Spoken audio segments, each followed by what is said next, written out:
ബേസിൽ ജനിച്ചത് ഏഷ്യ മൈനറിലെ കപ്പദോച്ചിയയിലാണ്, ഇന്നത്തെ തുർക്കി. മാതാപിതാക്കളും 10 മക്കളിൽ 4 പേരും വിശുദ്ധരായിത്തീർന്ന കുടുംബമായിരുന്നു അദ്ദേഹത്തിൻ്റേത്. പ്രാഥമിക വിദ്യാഭ്യാസത്തിനു ശേഷം തത്വശാസ്ത്രത്തിലും വൈദ്യശാസ്ത്രത്തിലും ജിയാദശാസ്ത്രത്തിലും ബേസിൽ മിടുക്കു തെളിയിച്ചു. സഹോദരിയുടെ പ്രേരണയിൽ വിശ്വാസത്തിൽ അദ്ദേഹം കൂടുതൽ ആഴപ്പെട്ടു. പാവങ്ങളോട് വളരെ കരുണയുള്ളവനായിരുന്നു. സിറിയ, പാലസ്തീൻ, ഈജിപ്ത് എന്നിവിടങ്ങളിലെ സന്യാസാശ്രമങ്ങളിൽ പോയപ്പോഴാണ് തനിക്കും സന്യാസിയാകണം എന്ന ചിന്ത ബേസിലിനുണ്ടായത്. കുടുംബസ്വത്ത് വിറ്റു കിട്ടിയ പണം കൊണ്ട് അദ്ദേഹം ആശ്രമം പണികഴിപ്പിച്ചു. തുടർന്ന് നിരവധി ആശ്രമങ്ങൾ സ്ഥാപിച്ചു.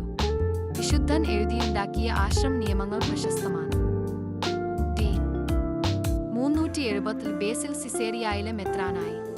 വൈദികരും വിശ്വാസികളും തമ്മിൽ എന്നും നല്ല ബന്ധം ഉണ്ടാകണമെന്ന് നിരന്തരം ഓർമ്മിപ്പിച്ചിരുന്ന അദ്ദേഹത്തിന്റെ രൂപത എല്ലാവർക്കും മാതൃകയായിരുന്നു. പാവങ്ങളോടുള്ള സ്നേഹത്താൽ തന്റെ സമ്പാദ്യങ്ങളെല്ലാം വിറ്റ് അനേകർക്ക് ഭവനങ്ങൾ പണിതു നൽകി. കുഷ്ഠരോഗികൾക്കും പ്രായമായവർക്കും അഗതികൾക്കും വേണ്ടിയും അഭയകേന്ദ്രങ്ങൾ നിർമ്മിച്ചു.